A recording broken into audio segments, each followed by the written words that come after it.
Over the past several weeks, we have been considering the importance taught within Scripture concerning baptism. Now, we have come to the understanding that baptism is for the forgiveness of sins, and that it is necessary for one's salvation to have those sins washed away.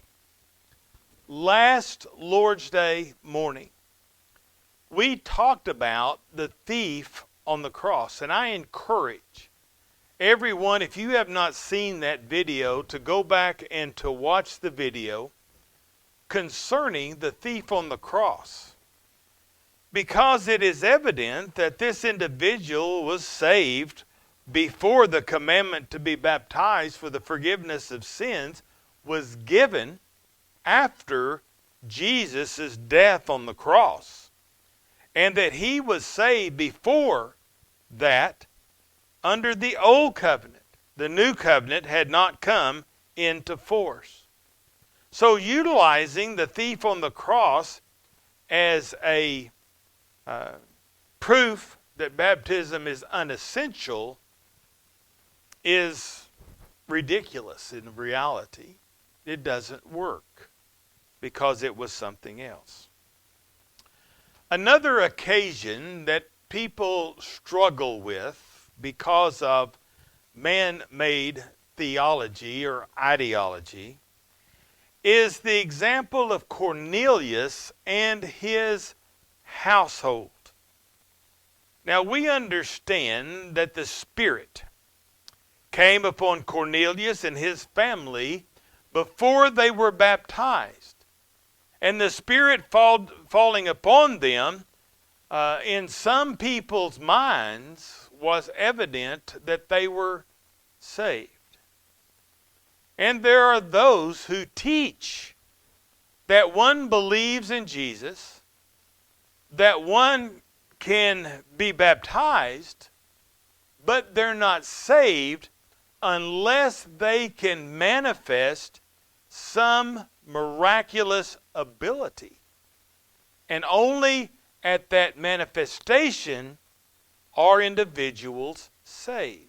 Now, that's taught in the world.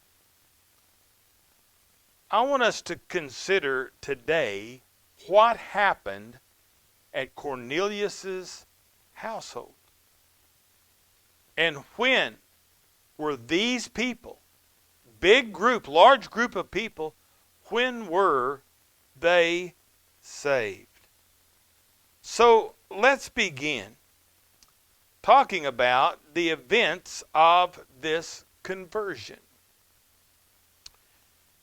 In the 10th chapter of the book of Acts, beginning in verse 1, it says, "Now there was a man in Caesarea named Cornelius, a centurion of what is called the Italian cohort, a devout man and one who feared God with all his household, and gave many alms to the Jewish people and prayed to God continually."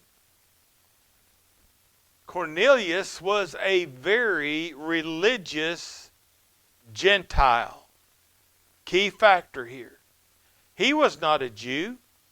He was from Caesarea. He was a centurion in the Roman army that was called the Italian cohort. An angel come to Cornelius. It says about the 9th hour of the day, he clearly saw in a vision an angel of God, who had come in and said to him, "Cornelius," and fixing his gaze on him, and being much alarmed, he said, "What is it, Lord?" And he said to him, "Your prayers and alms have ascended as a memorial before God." Remember, he was praying all the time. He gave to the Jewish people. He was a religious man, and God seen it. Verse 5. "Now dispatch some men to Joppa and send for a man named Simon, who is also called Peter. And he is staying with a tanner named Simon, whose house is by the sea. So this angel gives him instruction to take and to go and to bring about this man by the name of Peter, Simon Peter. And in the New King James, he adds one little bit here that is consistent with Acts 11. And that is that he will tell you what you must do. So here we have a centurion, we have Cornelius, and we have his family. I want you to think about this. Not just one person, but a multitude of people. Religious. Angel comes, sends for Simon Peter, and he's going to tell you what you must do. Now, over in Acts 11, verses 13 and 14, it says, and he reported to us how he had seen an angel standing in his house and saying, send to Joppa to have Simon, who is also called Peter, brought here. And he will speak the words to you by which you will be saved.